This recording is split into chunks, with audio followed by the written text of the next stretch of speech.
दोस्तों डालडा एक ऐसा नाम जो भारतीय मार्केट में 70 और 80 के दशक में काफ़ी ज़्यादा पॉपुलर नाम हुआ करता था। दोस्तों उस समय पर डालडा का वनस्पति घी देश के लगभग सभी घरों में यूज हुआ करता था।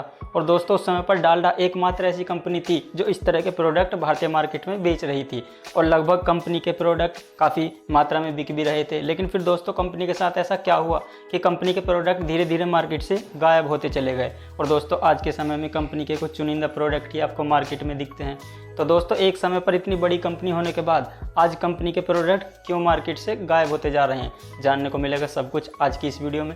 अगर आप चैनल पर पहली बार आए हैं तो हमारी इस छोटी सी यूट्यूब फैमिली के साथ जुड़कर इसको और भी बड़ा बनाएं ताकि आपको ऐसी बिजनेस रिलेटेड वीडियोज मिलती रहें। और हाँ, अगर वीडियो पसंद आए तो वीडियो के लिए एक लाइक और अपने दोस्तों के साथ भी उसको ज़रूर शेयर करें। दोस्तों बात है 1930 के दशक के आसपास की। दोस्तों उस दौर में भारत में दूध का उत्पादन काफ़ी कम हुआ करता था और दूध का उत्पादन कम होने से घी भी कम ही मार्केट में अवेलेबल हो पाता था। हालांकि साल 1960 में ऑपरेशन फ्लड आने के बाद दूध की जो प्रोडक्शन था वो काफ़ी बढ़ गया और धीरे धीरे फिर चीज़ें आसान हो गई। लेकिन उस दौर में दूध का उत्पादन इतना नहीं हुआ करता था और दूध से बने प्रोडक्ट भी काफ़ी महंगे होते थे और उतनी मात्रा में अवेलेबल भी नहीं होते थे। तो इसलिए उस दौर में घी भी एक रेयर प्रोडक्ट माना जाता था और काफ़ी महंगा हुआ करता था। इसलिए जो अमीर लोग थे या जिनके पास पैसा था वो तो घी को आसानी से अफोर्ड कर लेते थे, लेकिन जो गरीब लोग थे वो घी को अफोर्ड नहीं कर पाते थे। इसलिए भारतीय मार्केट में वनस्पति घी भी बिका करता था और उस टाइम पे मोस्टली दो ही कंपनियां वनस्पति घी भारतीय मार्केट में बेचा करती थी। एक थी हिंदुस्तान वनस्पति मैन्युफैक्चरिंग कंपनी और दूसरे एक शख्स थे जिनका नाम था कासिम दादा। ये दोनों ही वनस्पति घी को दूसरे देशों से मंगाकर फिर उसको भारत में बेचा करते थे। और इस वनस्पति घी की क्वालिटी काफ़ी सेम देसी घी से मिलती जुलती थी, स्वाद भी देसी घी से मिलता जुलता ही था, लेकिन इसकी जो कॉस्ट थी वो देसी घी से काफ़ी कम थी। इसलिए जो लोग देसी घी को अफोर्ड नहीं कर पाते थे वो वनस्पति घी को खरीद कर अपने काम किया करते थे। और दोस्तों ये हिंदुस्तान वनस्पति मैन्युफैक्चरिंग कंपनी आज हिंदुस्तान यूनिलीवर कंपनी के नाम से जानी जाती है। तो दोस्तों इन्होंने ये देखा कि ये वनस्पति घी का जो कारोबार है ये काफ़ी ज़्यादा प्रॉफिट वाला है, इसलिए इन्होंने सोचा कि क्यों ना अब इस पर एकाधिकार जमा किया जाए। इसलिए इन्होंने लोकल लेवल पर अपनी पहुंच को और ज़्यादा बढ़ाने के लिए कासिम दादा से बातचीत की और इनसे अपना जो उनका कारोबार था उसको एक साथ लाने के लिए कहा, क्योंकि कासिम दादा का जो वनस्पति घी था वो दादा के नाम से बिका करता था और उसकी लोकल मार्केट में काफ़ी ज़्यादा डिमांड भी थी। इसलिए ये जो कंपनी थी हिंदुस्तान वनस्पति लिमिटेड, इन्होंने सोचा कि क्यों ना दादा के इस नाम को यूज किया जाए। उन्होंने दादा से साथ में मीटिंग की और उन्होंने ये फैसला किया कि क्यों ना हम दोनों एक साथ आकर काम करें। वहाँ पर दादा ने ये शर्त रखी कि अगर आपको ये प्रोडक्ट लेना है तो इसके नाम को आप नहीं बदलेंगे। लेकिन दूसरी तरफ जो हिंदुस्तान वनस्पति कंपनी थी, जो लीवर ब्रदर्स की कंपनी थी, उन्होंने सोचा कि अगर दादा के नाम में हम अपना कुछ नाम ऐड नहीं कर पाए तो ये भी बेकार है, हमारा तो नाम ही नहीं आएगा। तो इसलिए दादा के नाम में लीवर ब्रदर्स ने अपना एल बीच में लगा दिया, जिससे कि कंपनी का नाम बन गया डालडा और साल 1937 में डालडा कंपनी की शुरुआत हुई। इस तरह से वनस्पति घी का कारोबार देश में करने लगे। बाहर से वनस्पति घी को मंगाते थे और पूरे देश में उसको सप्लाई किया करते थे। इस तरह से इनका जो डालडा था वो शुरुआत में इस तरह काम करने लगा, लेकिन धीरे धीरे चीज़ें एकजुट होने लगी और धीरे धीरे ये उसका उत्पादन फिर भारत में ही करने लगे। अब धीरे धीरे इनका बिजनेस काफ़ी ज़्यादा बढ़ता भी जा रहा था, लोगों को इनको जो डालडा घी है वो काफ़ी पसंद भी आ रहा था, लेकिन उसके लिए इन्होंने काफ़ी मेहनत भी की थी इसकी मार्केटिंग पर। शुरुआत में इन्होंने अपने प्रोडक्ट को बनाकर लोगों को इसकी मार्केटिंग भी की, लोगों के बीच जाकर इसकी मार्केटिंग की। साथ में जो चौक चौराहे थे वहाँ पर स्टॉल भी लगाए, जो लोग आते जाते थे उनको इसका स्वाद भी चखाते थे, बल्कि उनको थोड़ा सा सैंपल यूज करने के लिए भी देते थे ताकि वो उसको यूज करके देख सकें, इसकी क्वालिटी को चेक कर सकें।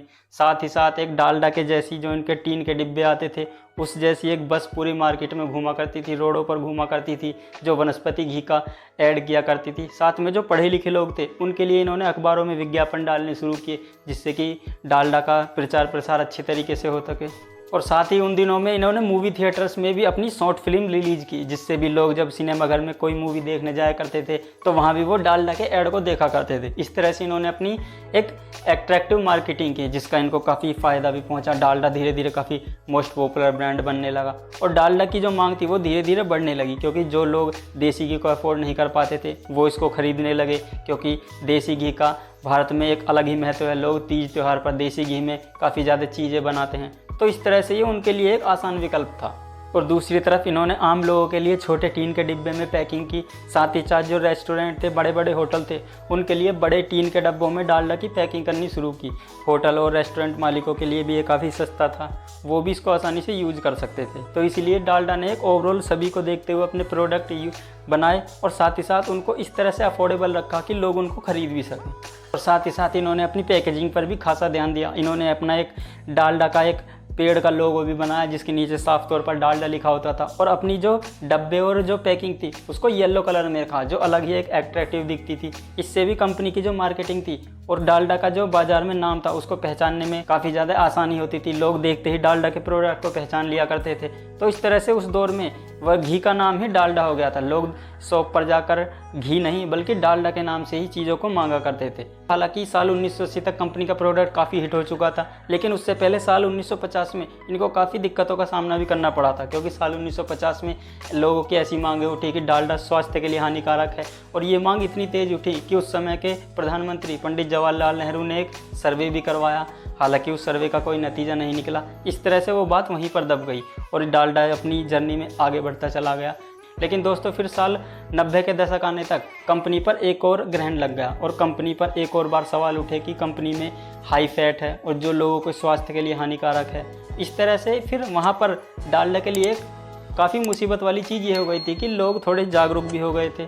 दूसरी तरफ और दूसरी कंपनियां भी मार्केट में आ गई थी और ये एक और धब्बा डालडा के ऊपर लग चुका था। तो इसलिए लोगों ने फिर डालडा के जो प्रोडक्ट थे उनसे थोड़ी दूरी बनाना शुरू कर दी, क्योंकि लोगों के मन में कहीं ना कहीं ये शंका आ चुकी थी कि डालडा में काफ़ी ज़्यादा फैट है जो लोगों की स्वास्थ्य के लिए हानिकारक है। और वहाँ पर फिर चीज़ों को और भी ज़्यादा क्लैरिफाई करने के लिए एक रिसर्च कराई गई, जिसमें हिंदुस्तान यूनिलीवर ने भी काफ़ी सारा पैसा दिया था। और उस रिसर्च में ये सामने निकल कर आया कि जो हाई फैट वाली चीज़ें हैं उनसे शरीर को काफ़ी नुकसान होता है। और इस रिसर्च के सामने आने के बाद लोगों का भरोसा डालडा के प्रोडक्टों से और भी ज़्यादा उठ गया। तो इस तरह से डालडा के प्रोडक्टों से लोग दूरी बनाने लगे। लेकिन अब हिंदुस्तान यूनिलीवर के लिए ये काफ़ी ज़्यादा मुश्किल का दौर था, क्योंकि उनका डालडा एक तरफ काफ़ी कंट्रोवर्सी से घिर चुका था, दूसरी तरफ और भी काफ़ी सारी कंपनियाँ आ चुकी थी मार्केट में, उनको कंपटीशन दे रही थी। तो यहाँ पर हिंदुस्तान लीवर ने इस कारोबार को बेचने का फैसला कर लिया था और इससे बाहर निकलने का फैसला किया। इसीलिए इन्होंने साल 2003 में लगभग 90 करोड़ रुपए में बंज लिमिटेड को ये डालडा अपना प्रोडक्ट बेच दिया, जो एक अमेरिकन कंपनी है जो कमोडिटी में डील करती है। और इस डील में डालडा का ब्रांड नेम, डालडा के जितने भी मैन्युफैक्चर प्लांट थे उनको अब बंज लिमिटेड के हाथों सौंप दिया गया। लेकिन दोस्तों बंज लिमिटेड को भी पता था कि डालडा कंपनी एक डूबता हुआ बिजनेस है, लेकिन उन्होंने सोचा कि हम इस पर और नए प्रोडक्ट ऐड करके शायद इसको वापस से प्रॉफिटेबल बिजनेस बना सकते हैं। इसीलिए इन्होंने डालडा को खरीद कर साल 2007 में एक नई प्रोडक्ट की रेंज पेश की, जिसमें वनस्पति oil, refined oil, vegetable oil और भी काफ़ी सारे प्रोडक्ट इन्होंने मार्केट में लॉन्च किए। और साथ में जो डालडा का पुराना वाला लोगो था उसको भी चेंज कर उसको पूरी तरह से नए रंग रूप में ला दिया, क्योंकि दोस्तों अगर लोग वही पुराना लोगो, वही पुराना नेम देखते तो शायद फिर उनको वही चीज़ें उनके माइंड में आती। इसीलिए इन्होंने यहाँ पर चीज़ों को बदलकर थोड़े से नए रूप में डाल दिया और फिर इन्होंने नए प्रोडक्ट मार्केट में उतारने शुरू किए। हालांकि दोस्तों अभी भी डालडा का जो प्रोडक्ट उस समय पर एक चीज़ हुआ करते थे, आज वो नहीं है। बहुत कम ही प्रोडक्ट आज इनके मार्केट में हैं, लेकिन फिर भी कंपनी ने काफ़ी हद तक अपने आप को रीबिल्ड किया है। और अगर इनके पिछले साल के रेवेन्यू की बात की जाए तो लगभग $70 मिलियन का रेवेन्यू इन्होंने पिछले साल जनरेट किया है। तो इस तरह से कंपनी का पूरा सफ़र यहाँ तक का रहा है। तो दोस्तों आज की डालडा की स्टोरी में इतना ही। वीडियो कैसी लगी कमेंट में अपनी राय ज़रूर दें। Thanks for your valuable time.